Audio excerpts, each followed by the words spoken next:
দুপুরে খাবার, দুপুরে আমরা খাবো। দুপুরে কি হবে? ছোলার ডাল। আর কি হবে? আর হচ্ছে পনির, নাহলে আলু সয়াবিন। এই তো খেতে হবে। উচ্চ ভাজা, এখন উচ্চ ভাজাটা ভালো লাগবে, অনেক দিন হয় না উচ্চ ভাজা। আর টমেটোর চাটনি। টমেটোর চাটনিটা ভালো তো? তুমি খাবে টমেটোর চাটনি? হ্যাঁ, একটু তেঁতুল দিয়ে দেবে। হ্যাঁ, একটু টক টক লাগবে না? বাবা কি বলে? হ্যাঁ, মা কি বলে? মা কি বলে?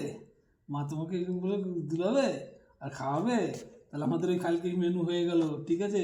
আর কালকে কীর্তন থাকবে না, দুপুরবেলা ঘুমাবে, রাতেবেলা কিন্তু ডিস্টার্ব করবে না, খোলা যাবে না, সবাই ঘুমাতে হবে তো, শরীরটা তো ঠিক রাখতে হবে। এটা টানো, শরীরটা তো ঠিক রাখতে হবে না বাবা? হ্যাঁ, আমরা ঘুরতে যাবো কালকে, আমরা তাহলে 8 দিন পর বেরিয়ে যাবো। কোথায় যাবো? আইসক্রিম মামাবাড়ি?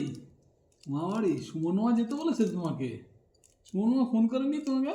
আমাকে ফোন করেছে আজকে, বলেছে বুদ্ধি মামাকে পাঠিয়ে দিতে। তুমি যেতে পারবে? হ্যাঁ, এই তোমার এই গাড়িটা আছে, চলে যাবে, আর আমি ড্রাইভার, পিছন থেকে খালাসি, ড্রাইভার বাই বাই বাই, এইগুলো চলে যাবো। হ্যাঁ, জীবন, ঠান্ডা লেগেছে। জীবন, এ কে রে? উদ্ভিদ, উদ্ভিদ, কি হাসি এতক্ষণ